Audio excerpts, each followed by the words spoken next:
The nightmare begins. The darkness closed in around me like a suffocating shroud, making it hard to breathe. I lay in bed, my body paralyzed, unable to move or speak. It was as if I was trapped in a living nightmare. The last thing I remembered was going to bed, exhausted from a long day at work. But now, I was at the mercy of some unseen force. Suddenly, a presence materialized beside me. Its eyes glowed like embers in the dark, and its face twisted into a grotesque grin. I tried to scream, but my voice was trapped in my throat. The presence began to whisper strange, unintelligible words in my ear, sending shivers down my spine. As the presence drew closer, I felt an icy chill spread through my body. It was as if my very soul was being frozen, trapped in a prison of fear. The presence began to laugh, a low, menacing sound that seemed to come from everywhere and nowhere at the same time. And then, just as suddenly as it began, everything stopped. The presence vanished, and I was left gasping for air,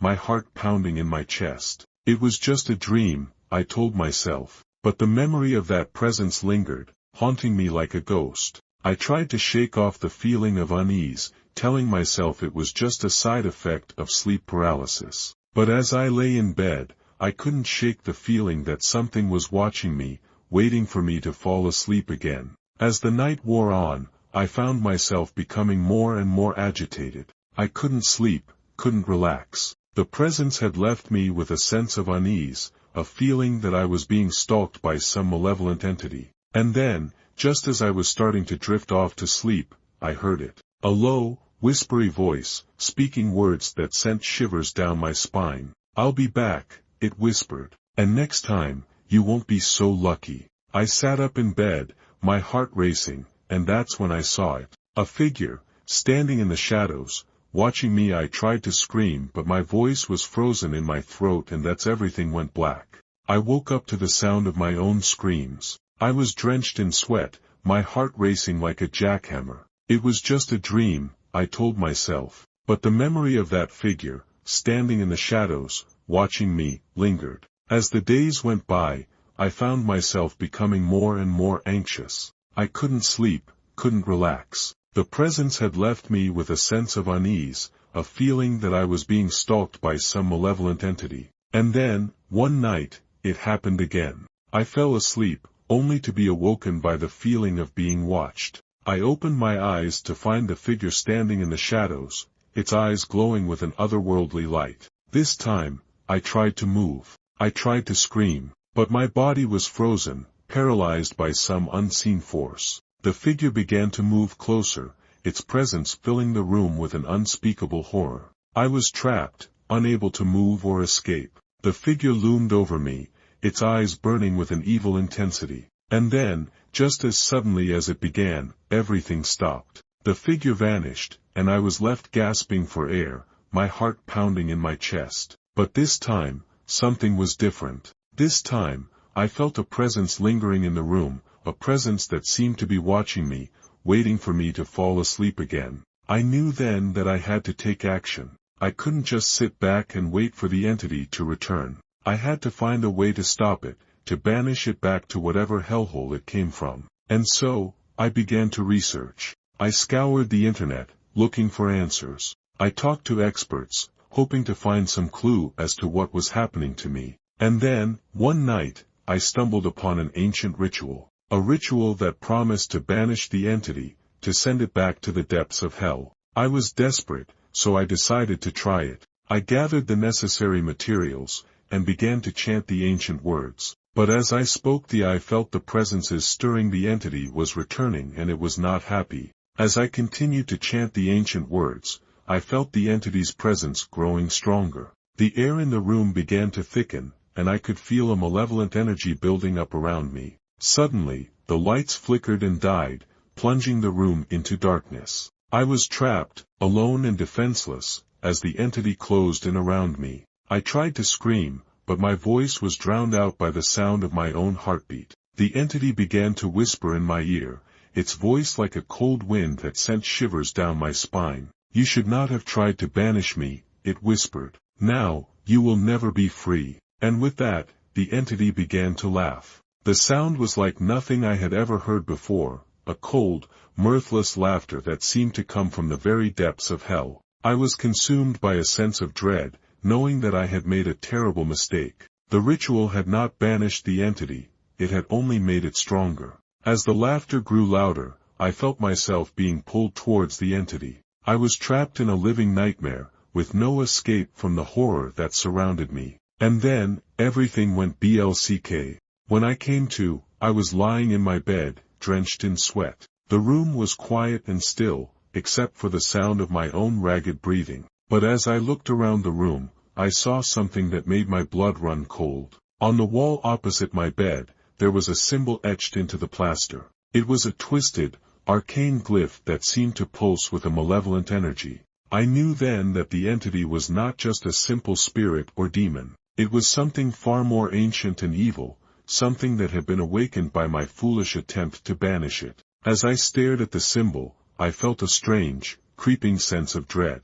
I knew that I had to learn more about the entity, to understand its origins and motivations. And so, I began to research. I scoured the internet, looking for any mention of the symbol or the entity. I talked to experts, hoping to find some clue as to what was happening to me. And then, one night, I stumbled upon an ancient text. It was a dusty, leather-bound book that seemed to radiate an aura of malevolence. As I opened the book, I saw that it was filled with strange, arcane symbols. But one symbol in particular caught my eye. It was the same glyph that I had seen on my wall, the same symbol that seemed to pulse with a malevolent energy. I knew then that I had found the key to understanding the entity. And as I began to read the text, I realized that I was in grave danger. The entity was not just a simple spirit or demon. It was a doorway to a realm of unspeakable horror, a realm that threatened to consume me whole. And as I read on, I knew that I had to stop the entity before it was too late.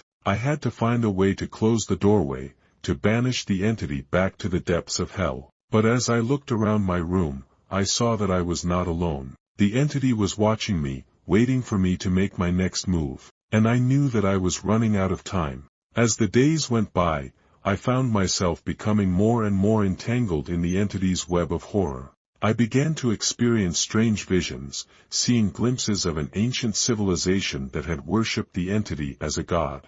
I saw rituals performed in dark, damp caverns, with hooded figures chanting and sacrificing to the entity. I saw the entity itself, a towering figure with eyes that burned like stars. And I saw the entity's true form, a twisted mass of tentacles and darkness that seemed to defy the laws of nature. I knew then that I was in grave danger. The entity was not just a simple spirit or demon, it was a doorway to a realm of unspeakable horror, a realm that threatened to consume me whole. As the visions grew stronger, I began to lose my grip on reality. I became paranoid, convinced that the entity was watching me everywhere I went. I started to see things out of the corner of my eye, shadowy figures lurking in the darkness, twisted faces leering at me from the shadows. I knew that I was descending into madness, but I couldn't stop it. The entity's influence was too strong, its presence too overwhelming. And then, one night, I woke up to find myself in a strange, unfamiliar room. I had no memory of how I got there, or what had happened to me. All I knew was that I was trapped, alone and defenseless, with the entity's presence closing in around me like a shroud. I was consumed by a sense of dread, knowing that I was at the entity's mercy. And as I looked around the room, I saw that I was not alone. The entity was watching me, waiting for me to make my next move. And I knew that I was running out of time. As I looked around the room, I saw that it was filled with strange and ominous objects. There were ancient artifacts, dusty old books, and mysterious symbols etched into the walls. I knew that I had to find a way out of the room, but as I turned to leave, I saw that the door was gone. In its place was a solid wall, with no sign of a door or a window. I was trapped. And then, I heard the entity's voice. It was a low, menacing whisper that seemed to come from all around me. "Play my game," it whispered. "If you win, you will be free. But if you lose, you will be mine forever." I knew that I had no choice. I had to play the entity's game, no matter how twisted or sinister it might be. And so, I agreed. I would play the entity's game, and I would do my best to win. but as I looked around the room, I saw that the game was already beginning. The objects in the room were shifting and changing, and I could feel the entity's presence closing in around me. I knew that I was in for the fight of my life. The entity's voice whispered in my ear, "The game is simple. You must find the key to escape the room. But be warned, the key is hidden well, and the room is full of tricks and illusions." As the entity finished speaking, the room began to shift and change around me. The walls seemed to melt and reform, and the objects in the room began to move on their own. I saw a key floating in the air, but as I reached for it, it vanished. I heard a voice whispering in my ear, "Look again." I turned to see a mirror standing in front of me. As I approached it, I saw my own reflection staring back at me. But as I looked closer, I saw that my reflection was not quite right. Its eyes were black as coal, and its skin was twisted and distorted. I knew then that I was looking at the entity's reflection, not my own. The entity's voice whispered in my ear, "The key is hidden in the reflection. Can you find it?" I knew that I had to think fast. The entity was trying to trick me, to confuse me, but I was determined to win the game. I studied the reflection carefully, looking for any clue that might lead me to the key. And then, I saw it. A small, glinting light in the reflection's eye. I knew that I had found the key, but as I reached for it, the reflection began to change. Its eyes turned red, and its skin began to writhe and twist. I knew then that I was in grave danger. As I watched in horror, the reflection's face began to stretch and contort, its eyes bulging out of their sockets. I knew that I had to act fast, or risk being trapped in the reflection's twisted world. I reached out a trembling hand and touched the reflection's eye, where the glinting light had appeared. As I did, the reflection's face snapped back into its normal shape, and the light vanished. But I knew that I had found the key. I could feel it, hidden deep within the reflection's twisted psyche. The entity's voice whispered in my ear, "Well done. You have passed the first test, but the game is far from over." As the entity spoke, the room began to shift and change once more. The walls dissolved, and I found myself standing in a dark, deserted corridor.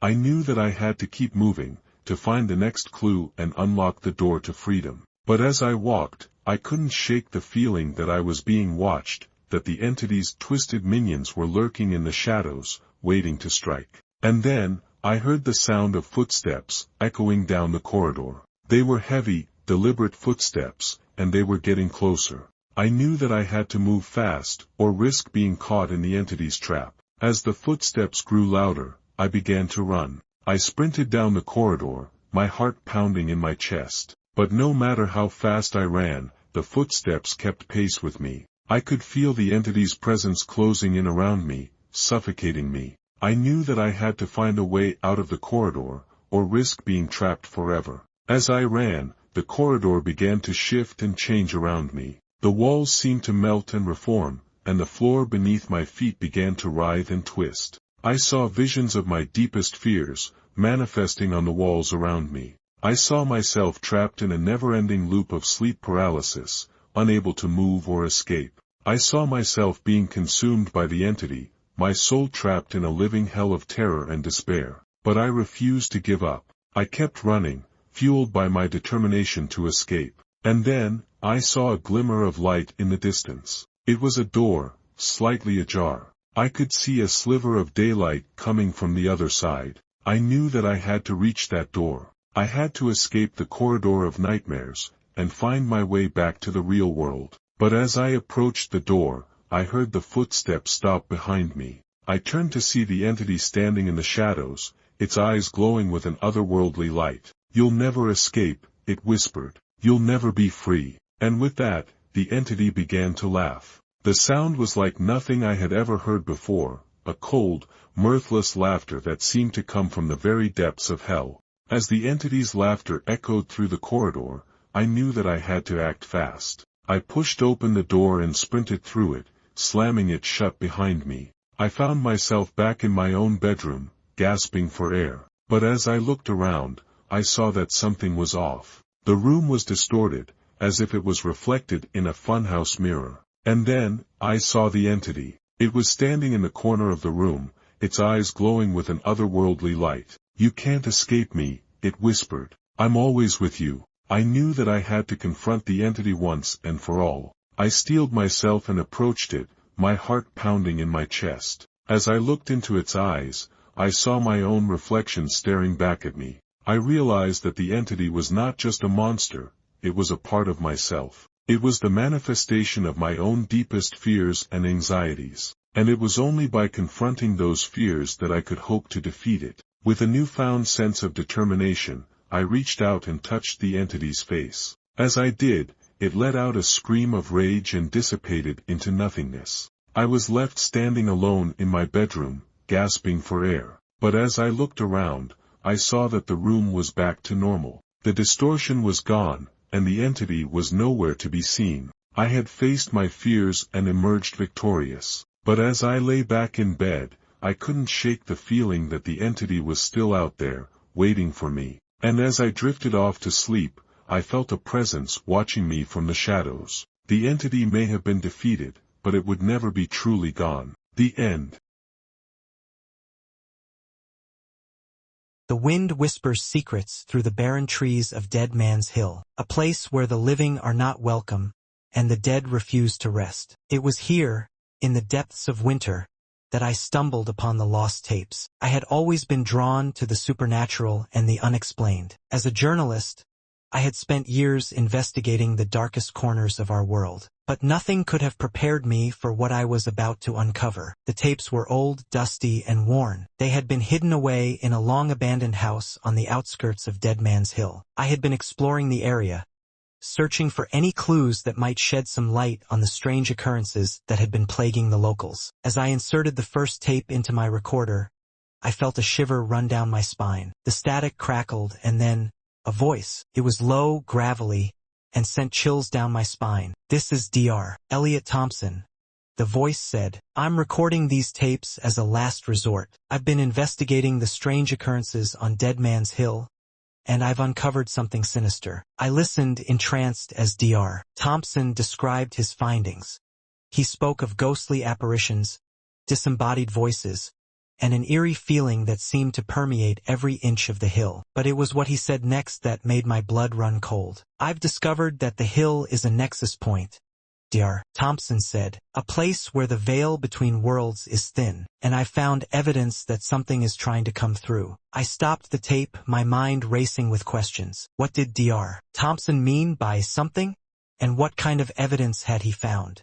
I knew I had to listen to the rest of the tapes, but as I inserted the next tape into my recorder, I couldn't shake the feeling that I was being watched. And then the lights went out. I was plunged into darkness, the only sound the creaking of the old house. I fumbled for my flashlight, my heart racing with anticipation. As I turned it on, the beam of light illuminated the dusty room, casting eerie shadows on the walls. I took a deep breath, trying to calm my nerves. I had to continue listening to the tapes, no matter how unsettling they were. I inserted the next tape into my recorder, and Dr. Thompson's voice continued. "I've been experiencing strange occurrences myself," Dr. Thompson said. "Doors slamming shut, disembodied voices whispering in my ear. I've tried to investigate further, but every lead I follow seems to end in a dead end." I listened intently, my mind racing with questions. What was Dr. Thompson investigating?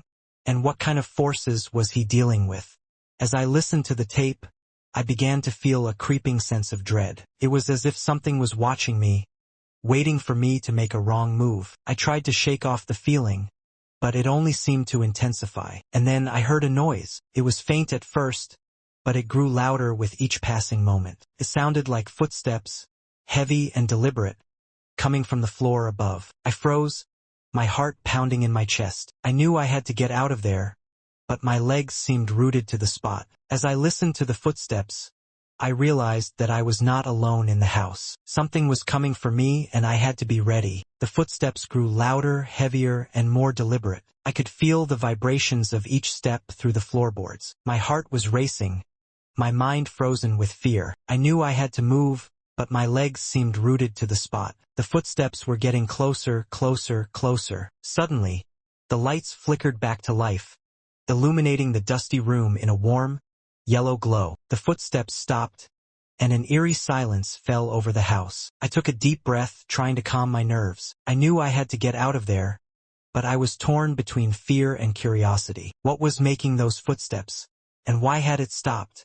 As I stood there, frozen with indecision, I heard a faint whispering in my ear. It was soft, raspy, and seemed to be coming from all around me. "Get out while you still can," the voice whispered. I spun around, trying to see who was speaking to me, but there was no one there. The voice seemed to be coming from the shadows themselves. I knew then that I had to leave. I grabbed my recorder and the tapes and I made a run for the door. As I stumbled out into the night air, I felt a sense of relief wash over me. I had escaped the house, and whatever horrors lurked within. But as I looked back at the house, I saw something that made my blood run cold. The windows were lit up, and I could see a figure standing in the attic window. It was Dr. Thompson, or at least it was something that looked like Dr. Thompson. I stood there, frozen in terror, as the figure in the window stared back at me. It was Dr. Thompson, or at least it was something that looked like him. The face was twisted, distorted, and seemed to be shifting. As I watched, the figure began to move, its body contorting in ways that seemed impossible. It was as if it was being manipulated by some unseen force, twisted and pulled like a puppet on a string. I knew then that I had to get out of there, to get as far away from the house as possible. I turned and ran, not stopping until I was back in my car, speeding away from the house. As I drove, I couldn't shake the feeling that I was being watched. I kept looking in the rearview mirror, expecting to see the figure from the window staring back at me, but there was never anyone there. I finally arrived back at my hotel room, exhausted and shaken. I knew I had to listen to the rest of the tapes, to uncover the truth about what was happening at Dead Man's Hill. But as I inserted the next tape into my recorder, I couldn't shake the feeling that I was being pulled into something sinister, something that would consume me completely. The tape began to play and Dr. Thompson's voice spoke out of the darkness. "I've made a terrible mistake," he said. "I've unleashed something that I don't understand, something that I don't know how to stop." As I listened to the tape, I realized that I was running out of time. I had to uncover the truth about Dead Man's Hill, and I had to do it before it was too late. As I listened to the rest of the tapes, I discovered the terrible truth about Dead Man's Hill. Thompson had been experimenting with the supernatural, trying to contact the other side. But he had unleashed something evil, something that had consumed him completely. I realized that I had to destroy the tapes, to prevent anyone else from falling victim to the evil that lurked on Dead Man's Hill. But as I reached for the tapes, I felt a cold hand on my shoulder. I spun around, but there was no one there. The hand tightened its grip, and I felt myself being pulled towards the darkness. And then, everything went black. When I came to, I was lying on the floor, the tapes scattered around me. I stumbled to my feet, knowing that I had to get out of there, to destroy the tapes and escape the evil that lurked on Dead Man's Hill. As I stumbled out of the hotel room, I realized that I was not alone. The figure from the window was waiting for me, its eyes glowing with an otherworldly light. I tried to run, but my legs were frozen with fear. The figure began to move towards me, its presence filling the air with an unspeakable horror. And then, everything went black again. This time I did not wake up. The end.